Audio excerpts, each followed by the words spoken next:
welcome back to my channel. So today I went to I just got back from my OBGYN, and she wanted to discuss my surgery date. We wanted to pick a date. Well, we haven't set a date, but we know the time. So once the date is confirmed, we can move forward. But she also wanted to discuss my decision in making this definite and cutting off my tubes. And she wanted to make sure it's something I wanted to do. And really, in all honesty, it's not something that I want to do, but it's something that I feel like I need to do in order for this to go successfully. Because before, when she brought it up to me to remove my tubes, I told her no. I said, nope, do what you got to do, work around it. I'm keeping my tubes. And we tried that route and it didn't work out. So now it's like, you know what, if I'm spending all of this money, I want everything to go as planned. If it doesn't go right, I want to be able to say, well, I did what I needed to do. So that's what we discussed today, and I really appreciate my OBGYN. She's not just a doctor, you know, she has grown to care about me, and we have that like relationship as far as, you know, being able to really discuss these things. So that's what happened. I'm gonna have a date set soon, and I'll call my endocrinologist, and then we'll be able to find out when I go back in. But in the meantime, in between time, I am doing these tests and I'm getting everything that I need to do before the surgery done. And then after that, after the surgery, because I heal fast, I'm ready to move on to the next step, okay? So later on, when I come back, I just want to sit outside. It's beautiful outside, and it's my highlight that makes it look like I'm sweating, but I'm not, I promise. But I'm going to come back and talk about what I experienced with my insurance company, and I'm also going to talk a little bit about my experience with endometriosis. So thank you for tuning in. I'll be back in a few. So as I stated earlier, I was going to come back and talk more on insurance and what it covers in regards to infertility. So the way that I found out mine, as I stated in a previous video, it was through a client of mine at work. She explained her situation and told me that her company, T-Mobile, hint, hint, covered hers. She worked in human resources, so I don't know if that's for everybody or what, if they still do it, but that was her story, and her daughter's 9. But I called the very next day. I called up my insurance company. I'm with Anthem Blue Cross Blue Shield, and the guy who was explaining it to me was just basically reading off. And really, unless you're in the situation, you really don't know what these things mean. You know, and even me, even though I'm in the situation, I had to go back afterwards and do research to find out if I was really covered, because the way that he explained it to me. So he said that in vitro was covered, as well as something called ZIFT and something called GIFT. And you guys can Google those later to find out what those are or if they work for you. But I knew that that wasn't going to work for me, so I didn't even do the research. What I was confused on is if ZIFT and GIFT were a form of in vitro. Like I said, I didn't know. Doing my research, I found out that those are 3 different things. And thank you, God, that they were, because he named in vitro fertilization. So, like I said, later on I found out that I was covered. Now, my coverage is up to $15,000 of my lifetime maximum. So that means if I ever get sick, I'm gonna be screwed. So, Lord, keep me covered. But, because this is important, but basically my deductible, once my deductible was met, and I think I have like $200 left to meet my $800 deductible, everything up to 15,000 is covered, and I'm responsible for 20% up to 2,400. So boop, happy about that. I'll do it all day long. So, another way that I'm finding is helpful for those of us who work and have a 401k is check with them to see how you borrow from them, because honestly, if you ever need a loan, to me, that is the best way, because you're borrowing from yourself. Um, if you're not using it, of course, for anything else, if this is like right now, this for me is the most important thing that I have going on. So, and you're able to pay yourself back. So I'm using that. I'm using my 401k for the medication amount. So whatever I have to pay for that, I'm covered because I have 401k. And with mine, I can borrow up to 50% of my vested amount. So if you have $10,000 in your 401k with mine, you are able to borrow $5,000, and they put it in your account in a matter of days. So that's definitely going to be used towards, my medicine and anything else that may come up that I didn't prepare for, budget for. And like I said, I really didn't budget because I just know when I put my mind to something, I'm doing it. And I'm one of those people who don't budget that well. So, but yes, that's how I'm handling it. Everything's been coasting so far. So when the time comes, I haven't taken out the money in my 401k yet. I'm waiting to get closer to that time, just because I want to make sure that that money is being used for the medicine. Okay.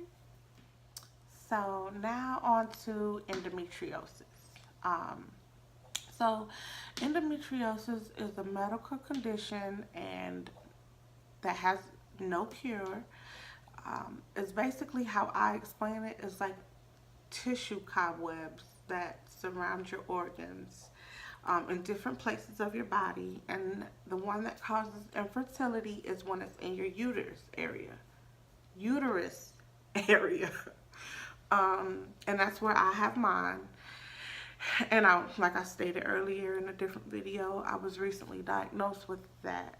So, a lot of time spent not knowing what's wrong with me and not being able to find,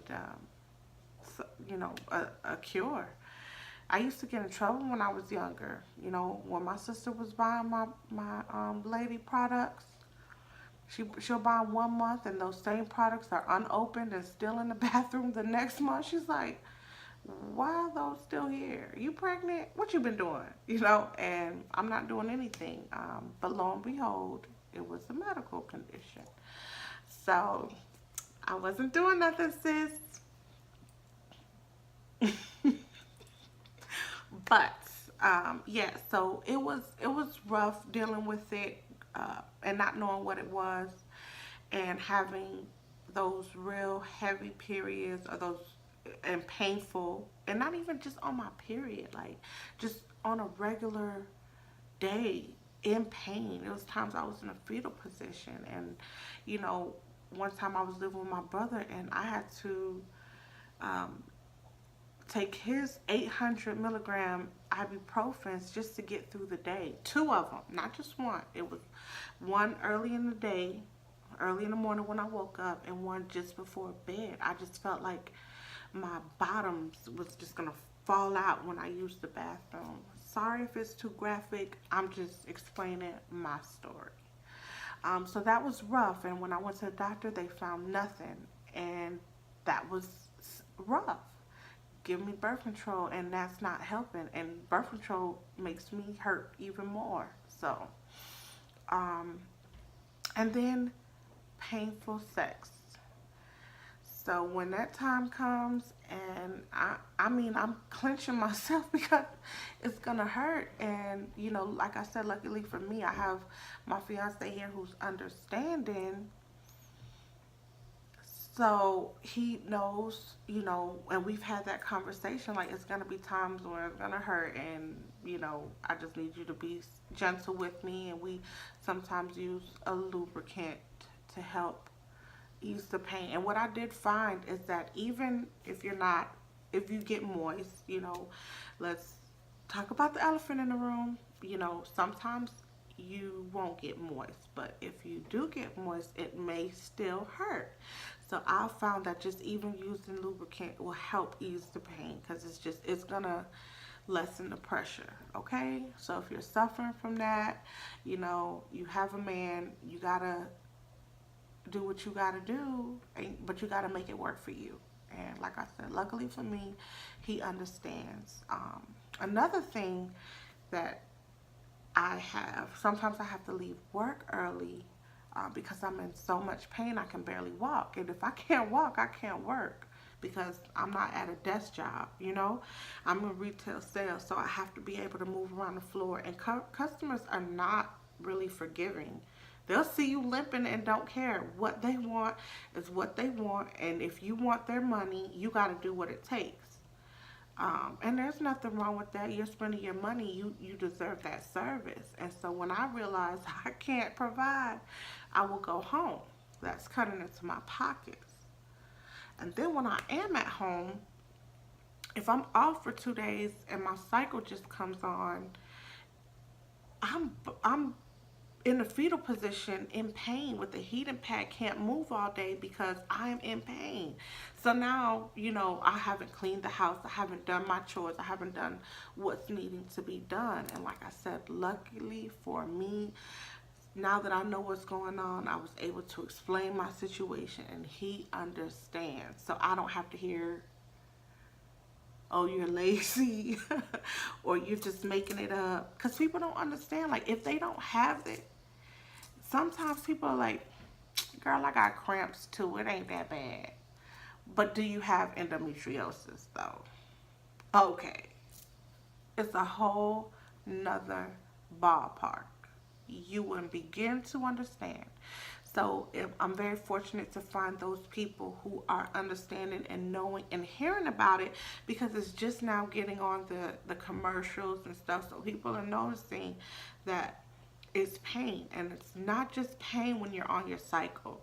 It's worse when you're on your cycle. So another thing that I found that helps. So the first thing was the lube. The second thing was how and what you eat. Okay, so no processed foods. I'm sorry for my coffee drinkers. If you, and I'm one too. If you like drinking a lot of coffee, you will have to maybe drink caffeine free, because that caffeine is not gonna help you. So that's soda drinkers too. Um, Alcohol drinkers. I mean, I still drink every now and then, but I know that it's not something, you know, if I don't have to, I won't, because that's what's going to help ease the pain. No processed foods, and different things like that. So I know Tia Mowry, is it Tia? One of them, one of the twins, they have a cookbook that I'm gonna get, because she has endometriosis as well, and she found what worked for her, and she was one of the blessed ones who was able to conceive her child naturally. So kudos to you, girl. But she caught it quick, and she had a doctor who knew exactly what was going on. So for those of us who aren't blessed, we're all right. We're gonna keep striving and thriving. But watch what you eat. So what I recently did, I cut back on a lot of the processed foods that I was eating. I love pizza rolls, no more pizza rolls. And a lot of the different things that are harmful. And I did notice, like, my last cycle was smooth sailing. I did have cramps, but it wasn't that bad. It was tolerable. I didn't have to leave work.